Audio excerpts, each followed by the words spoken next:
Assalamualaikum warahmatullahi wabarakatuh. Bismillahirrahmanirrahim.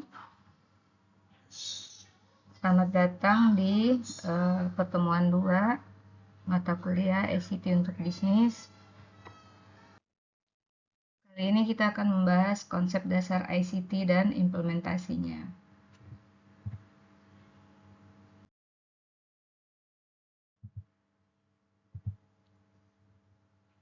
Kita awali dengan pengertian ICT. ICT kepanjangannya Information and Communication Technology, atau bahasa Indonesianya Teknologi Informasi dan Komunikasi, disingkat TIK kalau dalam bahasa Indonesia. ICT adalah istilah yang digunakan untuk menggambarkan teknologi dan perangkat yang digunakan untuk mengumpulkan dan menyimpan dan memproses informasi secara elektronik. Nah, ini konsep dasar ICT meliputi 3 elemen utama, yaitu pertama informasi, di mana informasi adalah data yang telah diolah menjadi bentuk yang dapat diakses dan dipahami oleh manusia. Kemudian komunikasi merujuk pada kemampuan untuk berbagi informasi antar manusia dan sistem komputer. Kemudian teknologi merujuk pada perangkat dan sistem yang digunakan untuk menyimpan dan memproses informasi. Informasi dapat berupa teks, gambar, suara, atau kombinasi dari ketiganya. Kemudian komunikasi itu dilakukan melalui seperti media telepon, email, SMS, kemudian platform media sosial, dan lain-lain. Kemudian teknologi yang digunakan dalam ICT bisa meliputi komputer, server, jaringan komputer, perangkat mobile, dan perangkat lunak.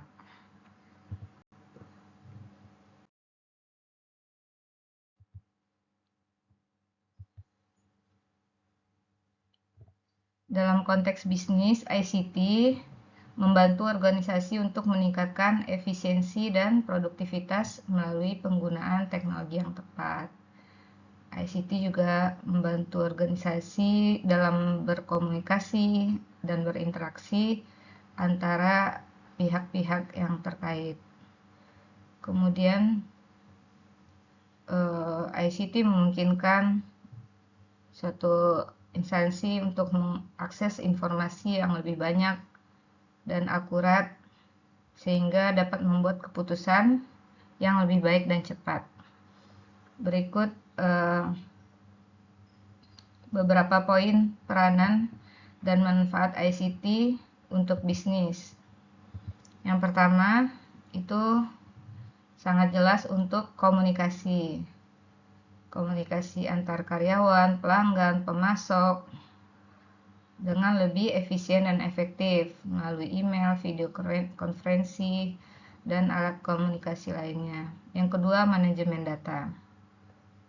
Dengan ICT, bisnis dapat menyimpan, mengakses, dan mengelola data lebih mudah, aman, dan sistematis.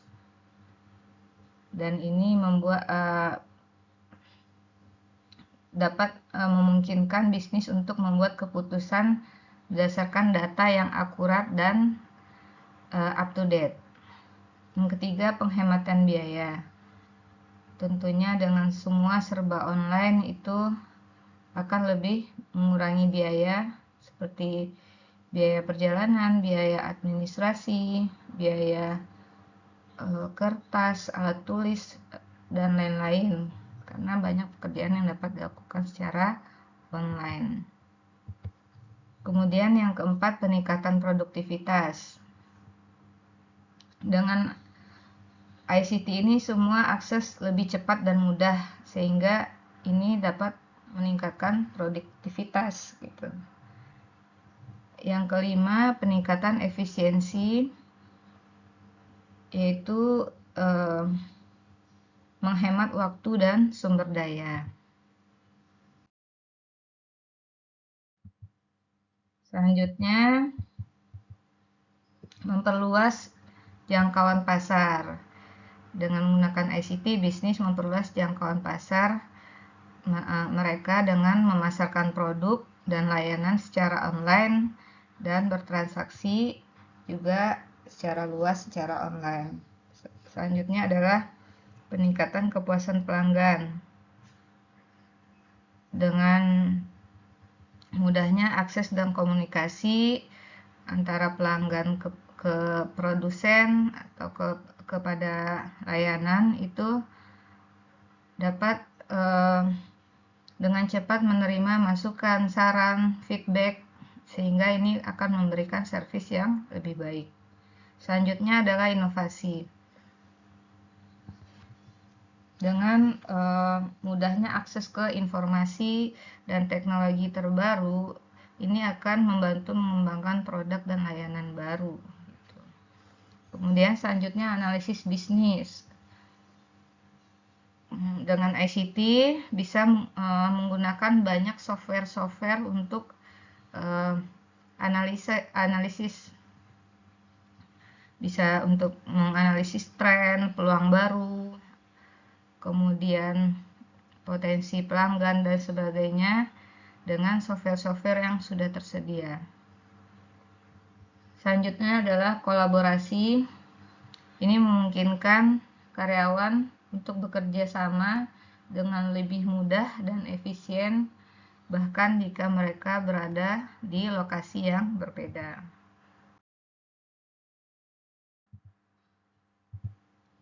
Selanjutnya adalah akses global. Tentunya dengan internet memungkinkan bisnis untuk mengembangkan jaringan global yang lebih luas. Yang terakhir, fleksibilitas. Penggunaan ICT dapat memberikan fleksibilitas bagi karyawan karena mereka dapat bekerja dari rumah atau lokasi lainnya yang nyaman atau kapan saja atau terjadwal otomatis seperti itu, dan dapat memberikan update langsung yang terbaru dari mana saja.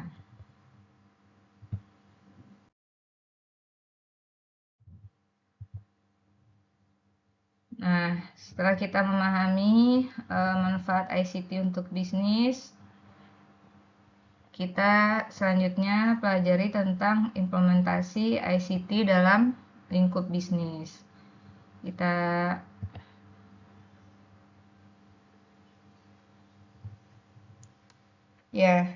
Kita uraikan dulu cakupannya di bisnis ini ya, secara umum.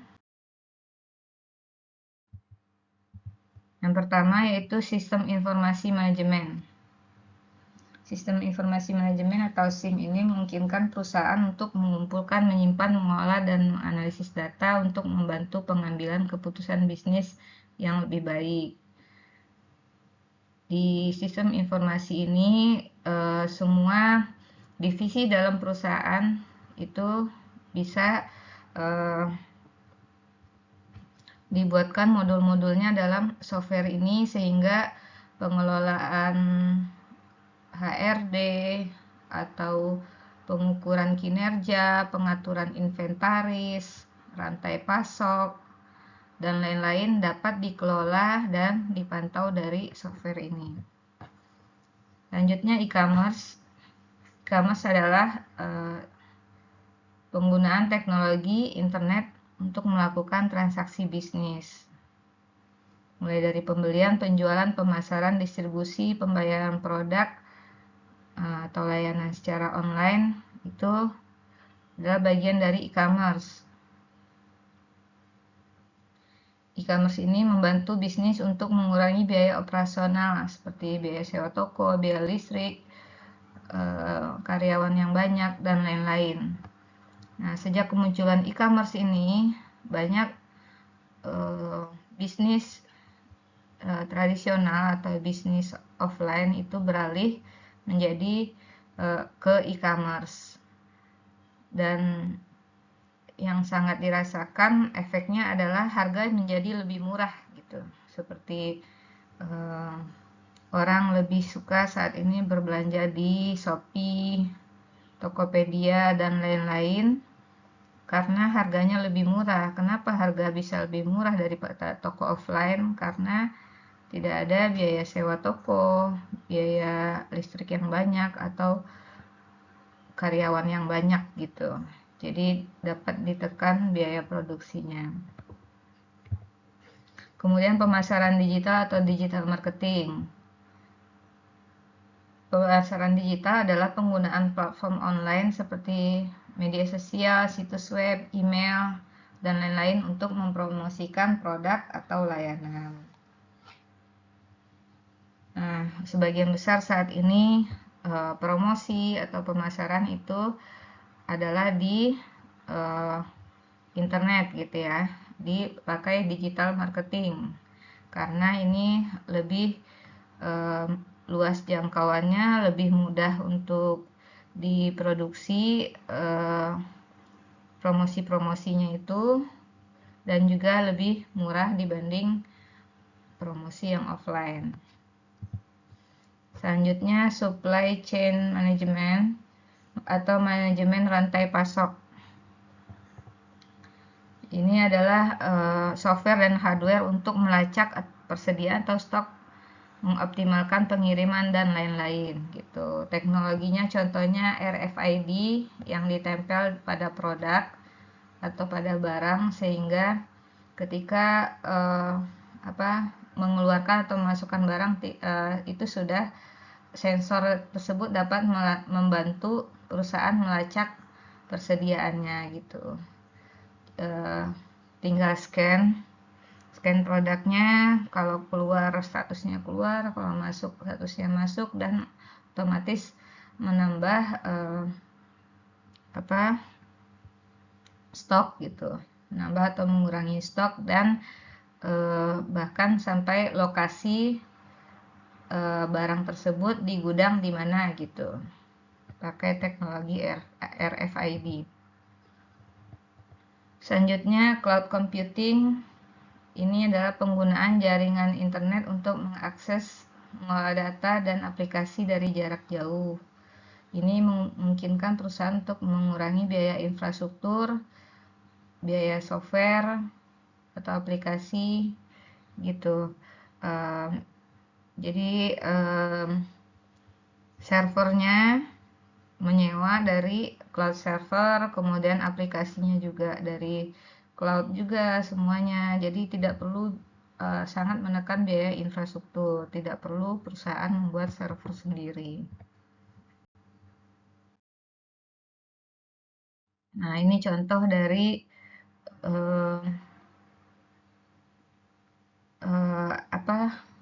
manajemen rantai pasok atau supply chain management, SCM.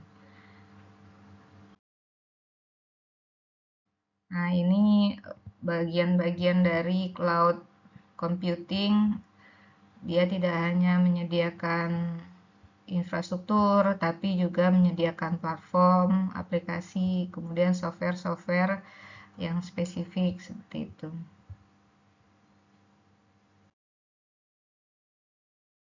Nah, ini contoh-contoh merek dari contoh cloud computing yang sering kita kenal adalah Google Drive, Gmail, kemudian Dropbox ya, OneDrive, dan lain-lain.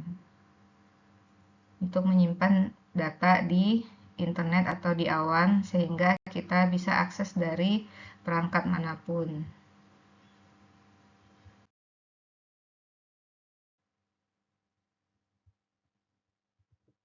Selanjutnya adalah Enterprise Resource Planning atau ERP. Sistem ERP adalah software yang dirancang untuk mengotomatisasi dan mengintegrasikan semua fungsi bisnis, termasuk manajemen persediaan, akuntansinya, manajemen proyeknya, manajemen SDM-nya, penggajian, sampai sistem untuk pengambilan keputusannya. Semua tergabung dalam sistem ERP. Jadi ini software besar suatu perusahaan. Selanjutnya Internet of Things. Ini adalah jaringan objek fisik yang terhubung ke internet, seperti kendaraan, mobil otonom yang terhubung ke internet, kemudian peralatan-peralatan di kantor, di smart office, kemudian perangkat-perangkat medis gitu. Ini adalah salah satu yang membantu mengefisienkan kerja di perkantoran, di dunia medis, dan lain-lain. Selanjutnya, Customer Relationship Management atau CRM. Ini adalah software yang dirancang untuk membantu bisnis memperbaiki interaksi dengan pelanggan mereka. Sistem ini juga membantu bisnis untuk memperoleh wawasan tentang preferensi pelanggan, pengalaman pelanggan, dan memberikan dukungan kepada pelanggan dalam menyelesaikan masalah mereka. Termasuk juga program loyalty untuk pelanggan juga masuk ke software ini. Selanjutnya, analitik data. Ini adalah software untuk menganalisis data dan membuat keputusan bisnis yang lebih baik. Dengan analitik data, perusahaan dapat mengidentifikasi tren, peluang, dan masalah dalam bisnis mereka. Ini dapat membantu perusahaan meningkatkan kinerjanya. Selanjutnya, sistem bisnis intelligence. Ini adalah software yang membantu bisnis dalam analisis data dan memberikan informasi yang berguna dalam pengambilan keputusan bisnis. Ya, ini biasanya digunakan untuk level atas, manajer dan direktur. Hasilnya adalah kesimpulan-kesimpulan dalam perusahaan mereka yang berguna untuk bukan kesimpulan ya, rangkuman-rangkuman terkini yang berguna dalam pengambilan keputusan bisnis. Mulai dari mengenai tren pasar, analisis performa produk dan layanan, kemudian dan sampai mengidentifikasi kesempatan baru untuk bisnis. Nah, ini contoh dari apa kira-kira bentuknya seperti ini ya, dari business intelligence. Nah, ini yang lebih akurat bentuk dari business intelligence kira-kira seperti ini. Ada executive summary-nya, jadi hanya berupa grafik-grafik dan diagram-diagram dari informasi, rangkuman informasi-informasi strategis atau penting suatu perusahaan gitu.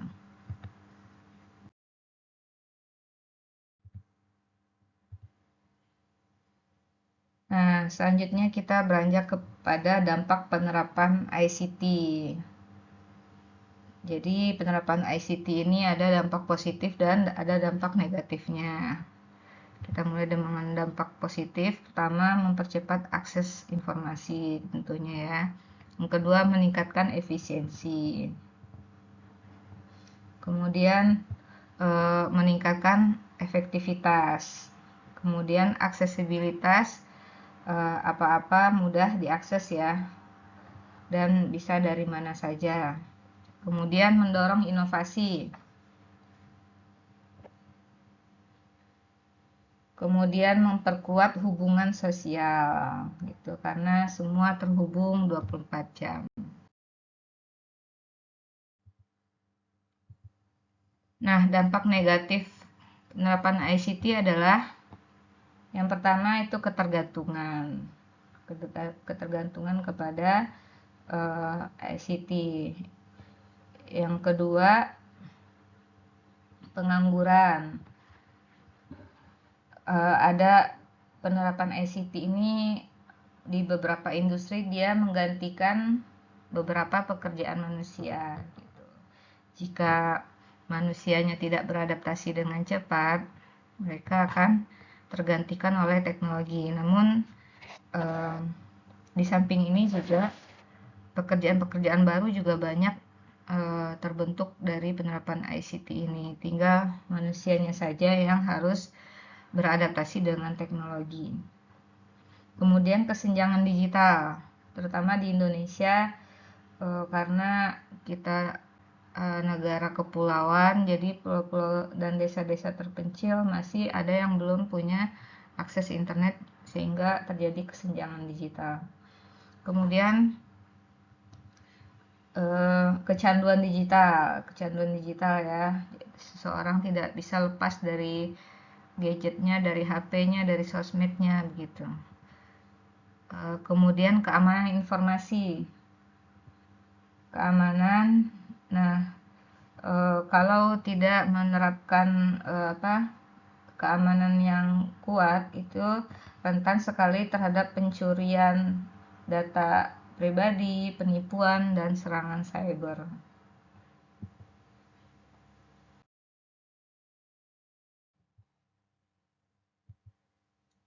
Baik, kita masuk ke contoh-contoh penerapan ICT. Tadi itu untuk bidang barang ya, itu sudah kita jelaskan tadi secara umum, itu yang dimiliki software-software atau implementasi ICT pada bisnis tersebut.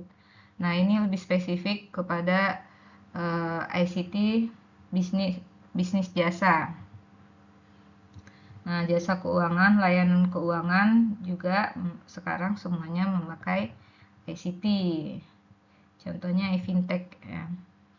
Kemudian transportasi sudah banyak yang memakai ICT seperti taksi online, layanan pengiriman, tiket pesawat, dan lain-lain. Kemudian kesehatan juga layanan telemedicine yang memungkinkan pasien untuk berinteraksi dengan dokter secara online. Kemudian sistem manajemen informasi medis, semua rekam medis kita di rumah sakit sekarang sudah pakai software semua, untuk pendaftaran, untuk antrian, semua sudah di aplikasi. Kemudian keamanan sekarang sudah banyak banget sekarang dibantu oleh CCTV. Kemudian untuk akses bisa pakai sistem pengenalan wajah, sidik jari, dan lain-lain, itu semua pakai ICT. Kemudian perhotelan, sekarang perhotelan untuk reservasi, check-in, check-out, pembayaran, semuanya sudah online. Kemudian pendidikan juga semua sekarang pasti melibatkan ICT ya, untuk pembelajaran, untuk ujian, untuk sistem manajemen pendidikannya, dan lain-lain. Hukum pun seperti itu, untuk mengolah informasi klien, kasus, dokumen hukum sudah pakai aplikasi semua. Pemasaran apalagi itu pemasaran ini digital marketing ya, maksudnya bisnis pemasaran semua pakai ICT. Kemudian konsultasi untuk mengolah informasi klien, komunikasi antara konsultan dan klien, pembayaran, dan lain-lainnya itu sudah online. Travel, layanan travel, industri perjalanan dan pariwisata, haji dan umroh juga sekarang sudah serba online. Event organizer, layanan event organizer juga dipasarkan dan dikelola secara online.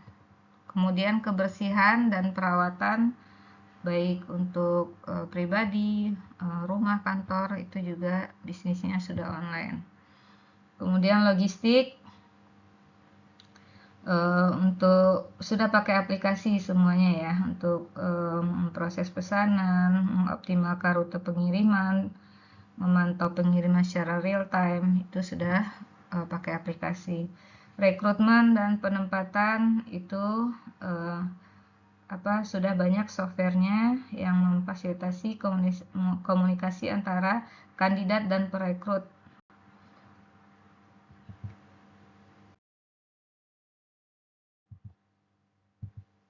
Nah, selanjutnya penerapan ICT pada bisnis manufaktur atau di pabrik. Ya, contoh-contohnya ini otomatisasi dan kontrol produksi untuk monitoring dan analisis kerja, manajemen rantai pasok, desain dan pengembangan produk, sistem manajemen produksi, kemudian pemantauan kondisi mesin dan peralatan, penggunaan robotika, penerapan IoT, implementasi teknologi AR, itu semua sudah serba pakai ICT. Berikut gambar-gambarnya ya, sama big data. Berikut gambar-gambarnya supaya lebih terbayang. Nah, ini contoh implementasi di desain dan pengembangan produk. Memakai Computer Aided Design atau CAD. Jadi mendesainnya sudah di komputer. Nah, seperti ini. Jadi efisien. Selanjutnya ada Computer Aided Engineering.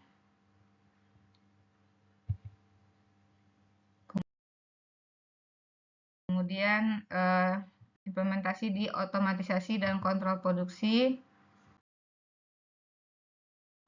Nah, semua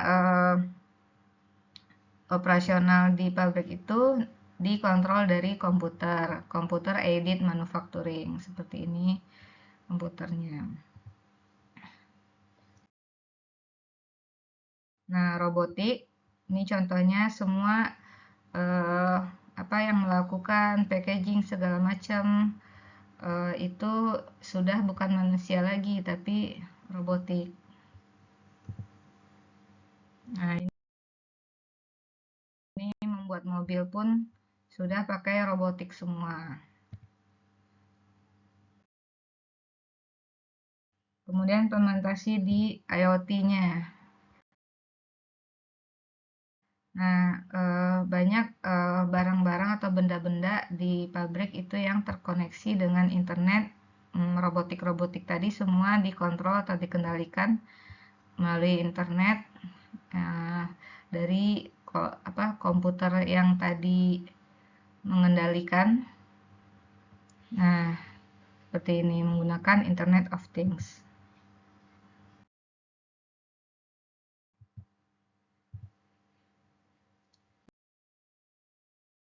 Nah, big data di pabrik juga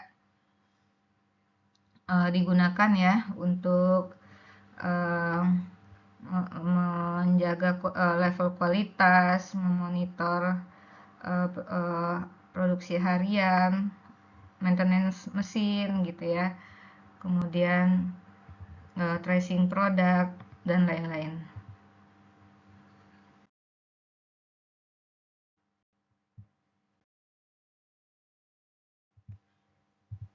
Oke, sekian materi untuk bab 2 ini. Kita tutup dengan kuis ya. Yang pertama, jelaskan contoh implementasi ICT dua contoh implementasi ICT di perkantoran. Yang kedua, di bidang jasa. Yang ketiga, jelaskan dua contoh implementasi di bidang manufacturing.